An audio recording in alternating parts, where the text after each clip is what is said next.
Everyone has a dream. Open up a youth center. Fashion company. A film actor. But only some choose to chase them. Do I really believe that I've got what it takes?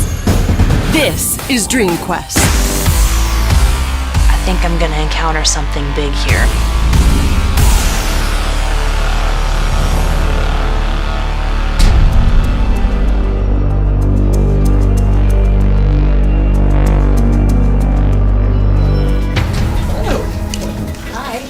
Which one of you is Chris? Asked to deliver this to you. Courage is resistance to fear, mastery of fear, not absence of fear. Mark Twain. Now that you've read your cue card, let me introduce you to our guest. This is the Performance Freediving Team. For the last 15 years, they have been training athletes all over the world, 8 of which they have led to over 22 world records, 2 of which Ashley here won herself, breaststroking down on one breath to 220 feet. They're gonna take you on a journey today to face your fear.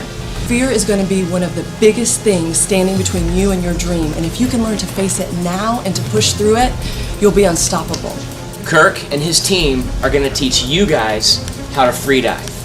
You're going to start right here in the pool, and then we'll move out into the ocean for another training session, and then into the deep blue waters of the Gulf Stream for our first individual event competition. When they told us what we were doing, my first thought was to freak out. That's just terrifying. I panicked a little bit. Never really been good at holding my breath for too long. When you're like a kid in the swimming pool, who can hold their breath the longest? I was always like the first one up. So go get suited up, meet back down here at the pool. When you said free diving, I thought of sharks, and then I thought about not having oxygen on the way back up, struggling.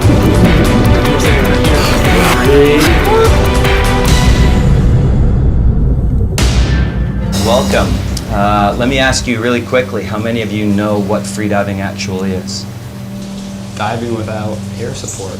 Diving without air support, like snorkeling, but a lot deeper, a lot longer, and a lot farther, absolutely. Freediving, basically, a sport that involves time, depth, and distance. It involves equalizing, because air spaces are going to compress and come back to size when we're doing the depth portion of freediving.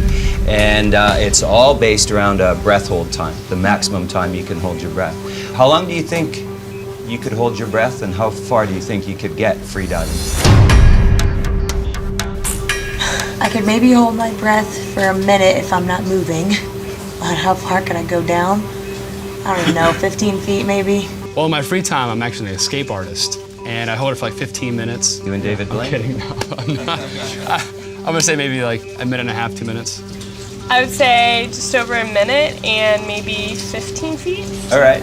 Couple minutes, 50 feet.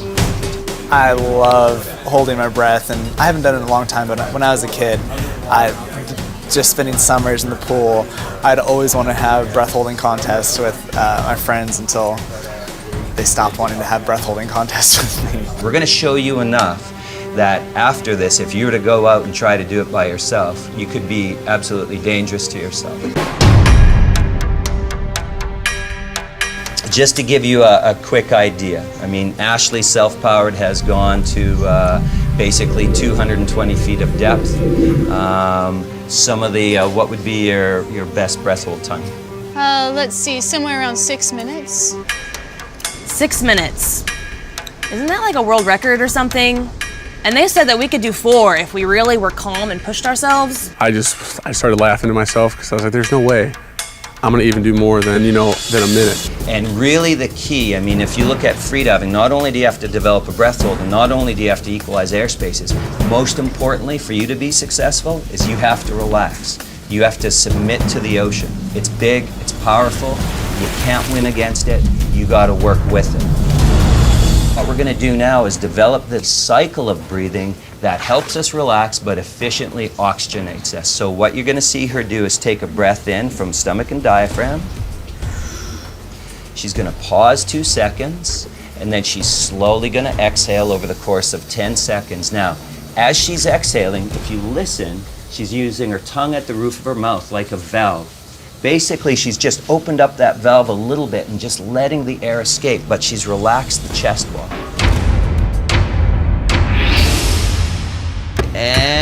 into the water, hold. Go ahead and drop in the water. Let your arms fall down by your side. This is your relaxation phase. When they got in the water with us and they started doing the training, I was so floored at how what very specific training given at the right moment can really push you far. Here we go, and 3 minutes. Breathe in. Pause. 1, 1,000, 2, 1,000. I was just trying to get this like synchronization of the breathing and the counts and everything down. As a dancer, like counts are really important to me. So during that, I was just trying to like, mimic their breathing patterns. 2, 1. Exhale and up. Breathe. Nice. Good job. Nicely done, all of you. We're almost there. When we came out here and got in the water, I was like, I don't think I'll get over a minute. I was pushing myself when I said a minute, but I got almost to 2 minutes or at 2 minutes. And I was just like... I think every one of them was scared out of their minds. But then Kirk and his team came around them. They're so calm and they gave them so much knowledge and understanding. He was really the perfect person to help them walk out their fears and facing their fears, both in the ocean and in life. You got it. You're doing good. You're doing good. Those are just contractions. Relax. Here you go. And 5, 4, 3, 2, 1. 3 minutes. Up. Breathe. Breathe. Breathe. 10 more seconds. 10 more seconds. Keep. There you go. Breathe. 1, And 5, 4, 3. I definitely thought I could hold my breath for a minute tops. I'm like, I doubt I'll be able to get more than that. And I think I made it to 2:15, so I went above and beyond what I thought. Here we go, and minute 30 signal. 2 taps. One hand at a time, reach up and grab the edge of the pool. Reach up with the other hand, start to bring your feet into the edge of the pool. 2:15 signal. Looking really good. The water has always been something calming for me, so I just had to think about, this is my happy place. I like the water. I just kept repeating that in my head. Nice and relaxed. Your sugar cube melting into the water right now. I thought at 2:45, I didn't know if I could go any further. You got it. Really good. And then at about just after 3, I could start feeling the contractions in my stomach, and then they kind of started building up through my stomach and into my chest. And then I was about to lose it. 1. Up, breathe, breathe, breathe, breathe, breathe, breathe, breathe. I'm blown away that Sydney is already able to hold her breath over 4 minutes. She has to be the one to beat tomorrow.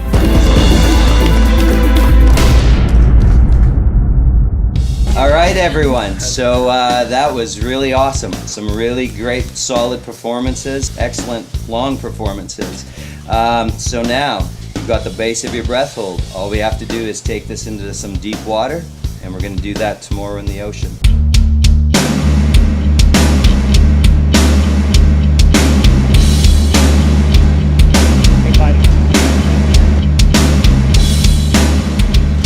How you guys doing this morning? Good. Yesterday, we told you there was 2 things that we were going to have to teach you. The first thing was going to be to hold your breath underwater for an extended period of time. You all did amazing at that. The second thing we told you that we needed you to learn was going to be equalizing. So this morning, what we're going to do, first off, is we're going to go out to shallow water, approximately where you have been already, and we're going to work on equalizing techniques. Very easy and gradual, show you how all of this works, and you'll get a feel for what we're going to do later on as your final challenge, which is going to be in about 1,000 feet of deep blue ocean water. I was scared out of my mind because I couldn't even dive down 10 feet for the canoe challenge. All right, can't do this, not gonna happen. I think just this whole process has just been a little overwhelming. The different diet and the high stress level and everything is kind of like affecting me. Are you worried about this event? Yeah, well, from the dive challenge and the canoes and everything, so this one's freaking me out a little bit because it really feels like it's just gonna explode. Yeah, is it still hurting? Like, It hurts, like it's throbbing now from yesterday's. Certainly, I think Taylor's definitely apprehensive about what we're doing. She's showed a lot of concern about being in the blue water and not having reef and not being able to see the bottom, so she certainly has the longest road to travel. But, you know, I think she's willing to give it a try, go at her own pace, and you never know what she'll overcome. Well, I'm a little scared of not breathing, probably. You all have more than enough breath hold to do what we're going to do today. Now we need to basically learn a little bit about equalizing.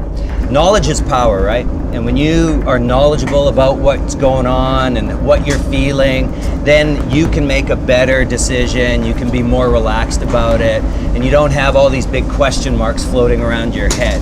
The coaches were so knowledgeable and patient and calm. And they imparted that spirit onto us. What I want to take you through is the process of equalizing. Basically, air spaces in your ears are going to want to compress, but we're going to have to add to those air spaces to keep them at normal size. Water pressure is going to compress it. So basically equalizing, you're going to be pinching your nose and like blowing your nose. You're going to take air from your lungs, you're going to blow against a pinched nostril, and that's going to put air into your ears. I have to focus on the ear thingy. If I can do that, I think I'll be all right, but if I don't, then I'm coming right back up.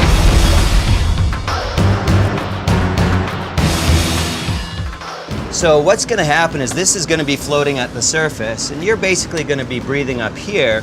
You're going to put this plate underneath like this, and basically you're just going to be in this position. Then what's going to happen in the shallows is we're going to have one of the instructors is going to slowly let the line down. So what's going to happen is this yellow plate is going to push you down. When I thought freediving, I pictured we were going to have to actually like try to shoot down there ourselves. So then once I found out that actually we're going to be attached to a rope, I knew in my mind, I'm like, I got this. Like, I have it, I clicked in my mind, and I knew it was just a matter of being able to focus and being able to push myself. All your job at this point is two things. Relax, let the weights do the work, and slowly pull you down, because we're just going to let you out really super slow and relaxed, and then all you've got to do is equalize your ears. So what we're going to do in the shallow water here is essentially we're going to simulate what we're going to do in the blue water. We're going to set the rig up as is, we're going to get them into the diving process of how things should be going on, and really just working equalizing. Once we started practicing more with our breathing techniques and everything, I really was like, just try, just try. You never know until you try. So you know how to hold your breath, and you know the practical knowledge of how we equalize and compress ourselves and all that sort of thing. So now what we're going to do is put this into real life practice.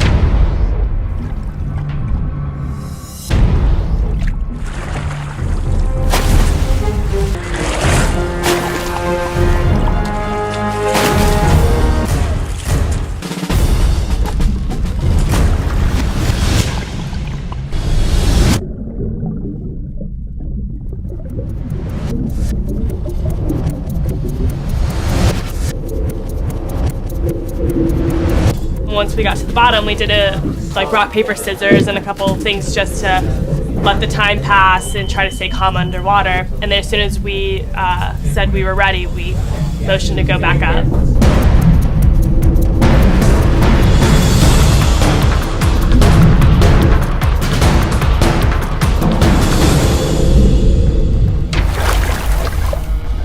When we got into the water and did those breathing exercises and took their advice, we were already exceeding our own physical and mental expectations.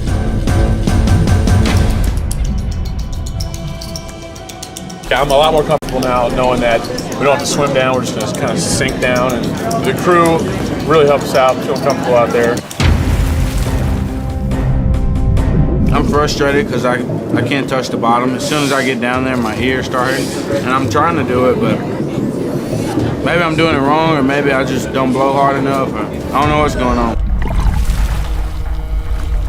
I should have spoke up and said that I didn't really understand what was going on. I didn't know how to do it, but the truth is my blood vessels were swollen.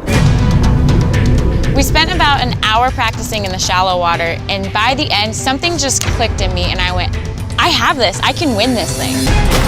I was stressed that I didn't have enough air to make it back up to the surface. I could feel pain in my sinuses in my ear, you know, I was starting to get worried.